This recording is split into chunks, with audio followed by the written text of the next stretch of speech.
Finner 77. Take this test. Take a deep breath. If you take a deep breath and your shoulders go towards the sky, right? If your deep breath looks like this, then you want to search How to Breathe by Dr. Vranich, V-R-A-N-I-C-H. It's a TED Talk, and it's going to completely change your life because there's this rule of 3. 3 minutes without air, 3 hours without shelter, 3 weeks without food and water, you'd be dead. 3 minutes without air. That's why breathing is the most important skill you can learn as a soccer player, and this is going to help with your endeavors, with your pursuit of slimming out, right? There's a component of how many breaths it takes to lose 1 pound of body weight of fat. Anyway, the whole point is that if you can learn this breathing technique, it's going to make your life so much better. From training to just staying calm, breathing is essential. And if you learn this breathing technique, I promise you won't regret it. If there's anything you could take away from this video, this is it. Learn how to breathe. It's a belly breathing technique, right? It looks like this.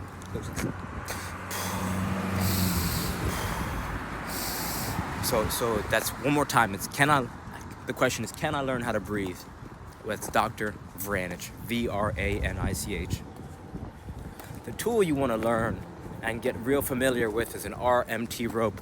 This is going to help you improve the quality of your movement and your fitness levels, especially for soccer, because it's effortless strength through motion in a low impact way, right? It's a regenerative tool, which means you could do it every day and still reap the benefits. There's some things that you do every day, you actually start to go backwards in your development. This is a tool, you do it every day, you could still, it's a regenerative tool. It gets better the more you do it. It's hard to overdo. I don't know if it's possible to overdo an RMT rope. I'm not sure, but I know that it's something that I wish I knew years ago and has helped me tremendously. So search RMT rope, David Weck, right? My question is, can I learn how to use an RMT rope?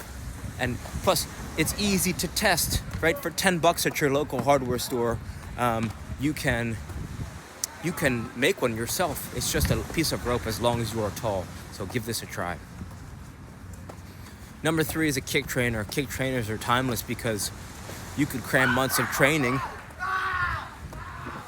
You could cram months of training into days or weeks with a kick trainer. My favorite is the SKLZ Solo kick trainer from Amazon. Right, it's just a ball and a rope. You could make it yourself if you really wanted to, but for $26, it's like one of the most powerful soccer training tools because it improves your timing, rhythm, balance, coordination, all at the same time. Right, so in 60 seconds, you could get 60 touches, which means in 10 to 15 minutes of walking to, at school, at work, at the park, at the gym, on vacation, everywhere you go, you could get thousands and thousands of touches in an effortless way. So give this a try. Thank you. What else? Okay, let's talk about not having a job, because that's something that, maybe in between jobs or maybe whatever you're in.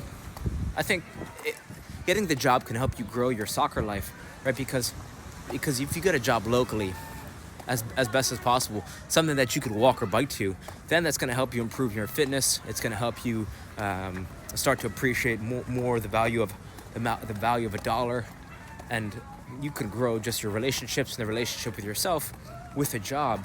So, I mean, in the next 3 days, I would line up 10 interviews of local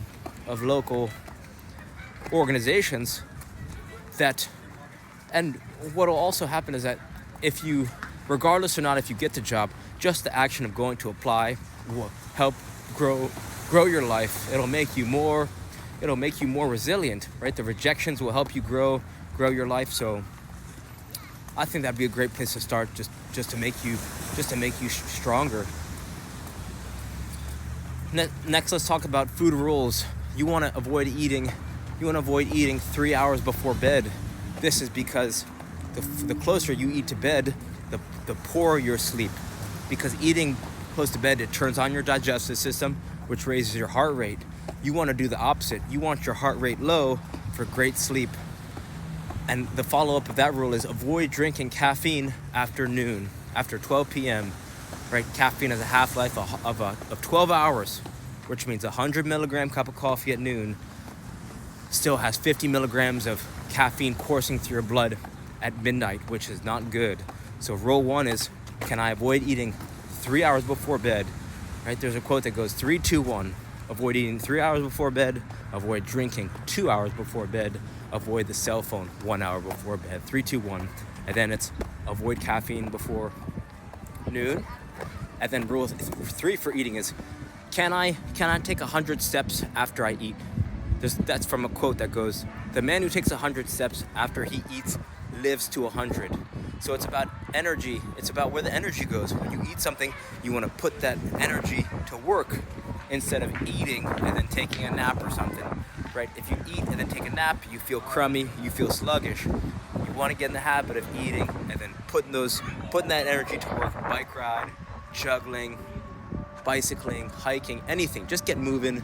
Even if it's one push-up, right? Let's say you're exhausted, you just ate something, you just want to just sit on your butt.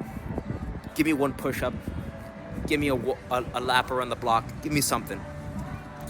The next thing that could really help with eating is, can I eat my meals most liquid to most solid?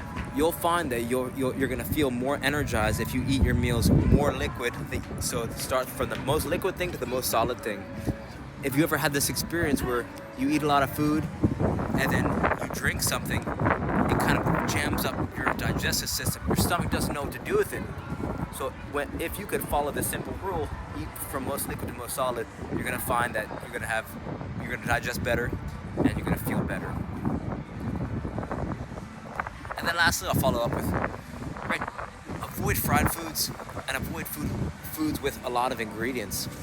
It's like anytime the food has a whole bunch of ingredients that are spelled, that have whole like chemical names, monosaturated, this, like just a whole bunch of names, you don't know what that is, right? So I would probably avoid it. You want stuff that's raw, right? It's like banana,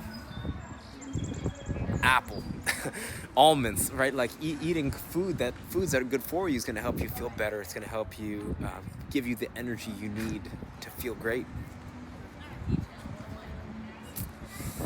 Soup. I'm on the soup kick, right? Eating soup not only fills you up, but will help you slim out if that's one of your goals. And it's usually one of the cheapest things on the menu. And it's usually great tasting. It's like rare a restaurant has soup on the menu and it's bad. And if it's not the best tasting, you throw a little salt, pepper, and some Tabasco sauce, boom, you got yourself a tasty soup. So I would say that's rule number 5, 6. Can I eat more soup off the menu, or can I start to make my own soup, or can I eat more soup, which will fill me up, which will have me feeling energized. So give some of those things a try and reach out with any questions. All right, thank you.